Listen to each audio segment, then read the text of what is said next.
এমন দুটি সময় আছে, এই দুটি সময় কখনো ঘুমাবেন না। কোনো মানুষ যদি এই দুটি সময় ঘুমায় তাহলে আস্তে আস্তে ফকির হয়ে যাবে, রিজিক কমে যাবে এবং আরেকটা সমস্যা হলো অসুস্থ হয়ে পড়বে।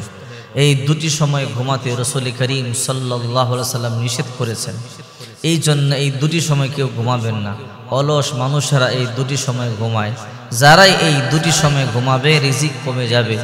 আল্লাহ তাআলা যে রিজিক বন্টন করে ওই রিজিক থেকে মাহরুম হবে এবং আস্তে আস্তে অসুস্থ হয়ে পড়বে। এর মধ্যে একটা সময় হলো ফজরের পরে, সাথে সাথে কেউ ঘুমাবেন না। এই সময় রিজিক বন্টন করা হয়। বিশ্বনবী মুহাম্মদুর রাসূলুল্লাহ সাল্লাল্লাহু আলাইহি ওয়াসাল্লাম বলেন, আল্লাহ পাক রব্বুল আলামিন ফজরের পরে রিজিক বন্টন করেন। যখন ফেরেশতারা এসে দেখে কোন ব্যক্তি ঘুমায়, তার রিজিক তাকে না দিয়ে বলে, আল্লাহ এই রিজিক আমরা কি করব?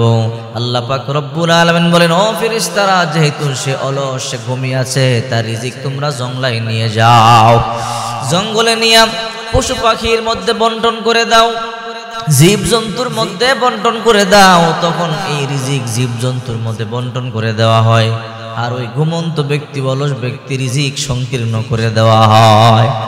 এই জন্য বিশ্বনবী বললেন, তোমরা ফজরের পর যতক্ষণ পর্যন্ত সূর্য না উঠবে তোমরা ঘুমাবে না, কারণ এই সময়টা বরকতি সময়।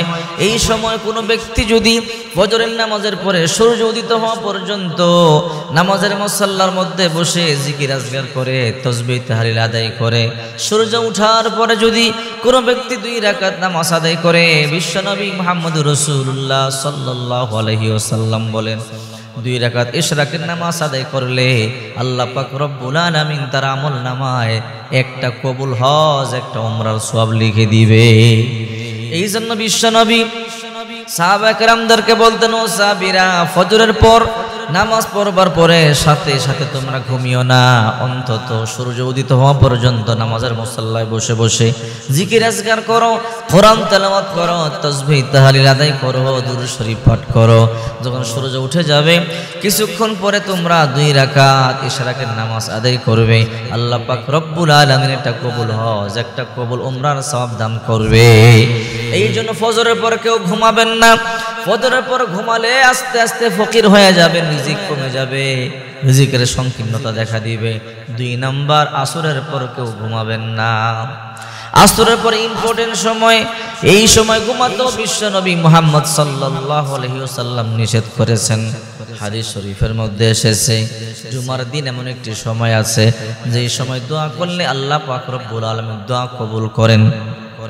কিতাবের মধ্যে আছে, সাহাবীরা বলে ওই সময়টা আসরের পরের সময়, অর্থাৎ আসর থেকে মাগরিব পর্যন্ত যেই সময়, এই সময় যদি কোনো ব্যক্তি আল্লাহর দরবারে হাত তুলে দোয়া করে, আল্লাহ পাক রব্বুল আলামিন দোয়া মঞ্জুর করেন।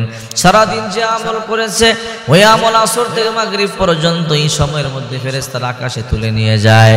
এই জন্য বিশ্বনবী মুহাম্মদুর রাসূলুল্লাহ সাল্লাল্লাহু আলাইহি ওয়াসাল্লাম বলেন, সাবধান, তোমরা আসরের পরে তোমরা ঘুমাবে না, ফজরের পর তোমরা ঘুমাবে না। এই সময় ঘুমালে আল্লাহ তাআলা রিজিক কমিয়ে দেয়। এই জন্য এই 2টি সময় কখনো ঘুমাবেন না। এর মধ্যে 1 নাম্বার হলো ফজরের পরে, সাথে সাথে 2 নাম্বার আসরের পরে।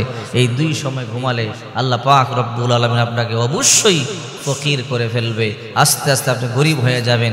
তখন আল্লাহকে দোষ দিয়ে, আল্লাহকে গালিগালাজ করলেও কোনো লাভ হবে না, কারণ আপনি আল্লাহর হুকুম, নবীর সুন্নাত মানেন না। আল্লাহ আপনাকে শাস্তি দিতেই পারে।